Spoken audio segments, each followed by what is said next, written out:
दोस्तों, स्वागत है आपका भगवत गीता के अध्याय 12 में। इस अध्याय में श्री कृष्ण बताते हैं कि ईश्वर को सगुण रूप या निराकार कौन सी तरह से भजना श्रेष्ठ है।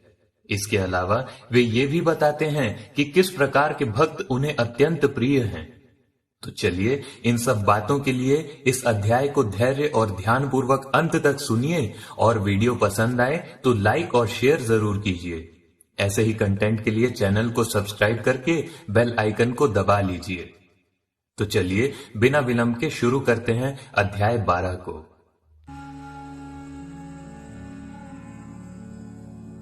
अर्जुन बोले, जो अनन्य प्रेमी भक्त जन पूर्वोक्त प्रकार से निरंतर आपके भजन ध्यान में लगे रहकर आप सगुण रूप परमेश्वर को, और जो दूसरे केवल अविनाशी निराकार ब्रह्म को ही अतिश्रेष्ठ भाव से भजते हैं, इन दोनों प्रकार के उपासकों में अति उत्तम कौन है?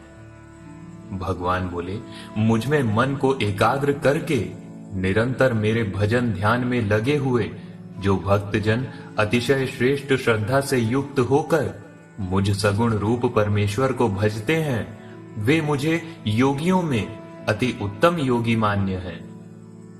परंतु जो पुरुष इंद्रियों के समुदाय को भली प्रकार वश में करके मन और बुद्धि से परे सर्वव्यापी अकथनीय स्वरूप और सदा एक रस रहने वाले नित्य अचल निराकार अविनाशी ब्रह्म को निरंतर एक ही भाव से ध्यान करते हुए भजते हैं, वे संपूर्ण भूतों के हित में रत और सब में समान भाव वाले योगी मुझे ही प्राप्त होते हैं।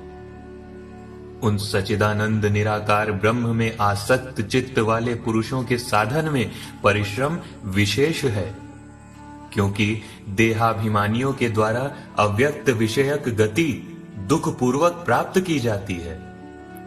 परंतु जो मेरे परायण रहने वाले भक्तजन संपूर्ण कर्मों को मुझ में अर्पण करके मुझ सगुण रूप परमेश्वर को ही अनन्य भक्ति योग से निरंतर चिंतन करते हुए भजते हैं, उन मुझ में चित्त लगाने वाले प्रेमी भक्तों का मैं शीघ्र ही मृत्यु रूप संसार समुद्र से उद्धार कर देता हूं।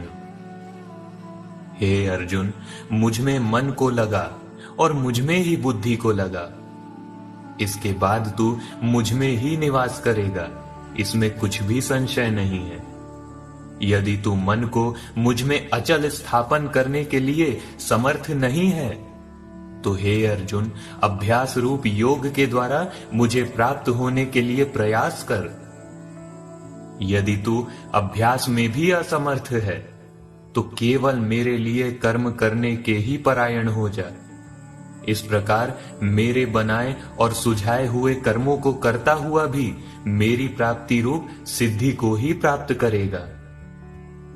यदि मेरी प्राप्ति रूप योग के आश्रित होकर उपर्युक्त साधन को करने में भी तू असमर्थ है, तो मन बुद्धि आदि पर विजय प्राप्त करने वाला होकर सब कर्मों के फल का त्याग कर दे। मर्म को न जानकर किए हुए अभ्यास से ज्ञान ही श्रेष्ठ है। ज्ञान से मुझ परमेश्वर के स्वरूप का ध्यान श्रेष्ठ है, और ध्यान से भी सब कर्मों के फल का त्याग श्रेष्ठ है, क्योंकि त्याग से तत्काल ही परम शांति प्राप्त होती है।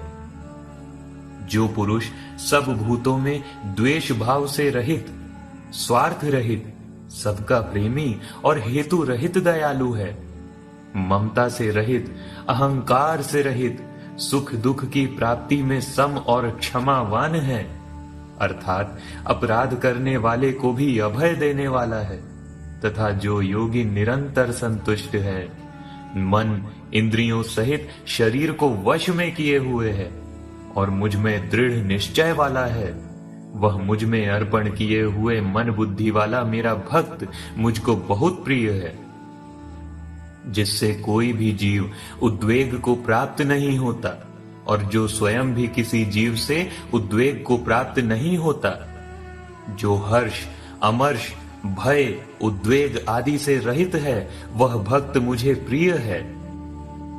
जो पुरुष आकांक्षा से रहित, बाहर भीतर से शुद्ध, पक्षपात से रहित, दुखों से छूटा हुआ है, वह सब आरंभों का त्यागी मेरा भक्त मुझे अत्यंत प्रिय है। जो न कभी हर्षित होता है, न द्वेष करता है, न शोक करता है, न कामना करता है, तथा जो शुभ और अशुभ संपूर्ण कर्मों का त्यागी है, वह भक्ति युक्त पुरुष मुझे प्रिय है। जो शत्रु मित्र में, मान अपमान में सम है, सर्दी गर्मी और सुख दुख आदि द्वंद्वों में सम है और आसक्ति से रहित है। जो निंदा स्तुति को समान समझने वाला, मननशील और जिस किसी प्रकार से भी शरीर का निर्वाह होने में सदा ही संतुष्ट है और रहने के स्थान में आसक्ति से रहित है, वह स्थिर बुद्धि भक्तिमान पुरुष मुझे अत्यंत प्रिय है। परंतु जो श्रद्धा युक्त पुरुष मेरे परायण होकर इस ऊपर कहे हुए धर्ममय अमृत को निष्काम प्रेम भाव से सेवन करते हैं, वे भक्त मुझे अतिशय प्रिय हैं।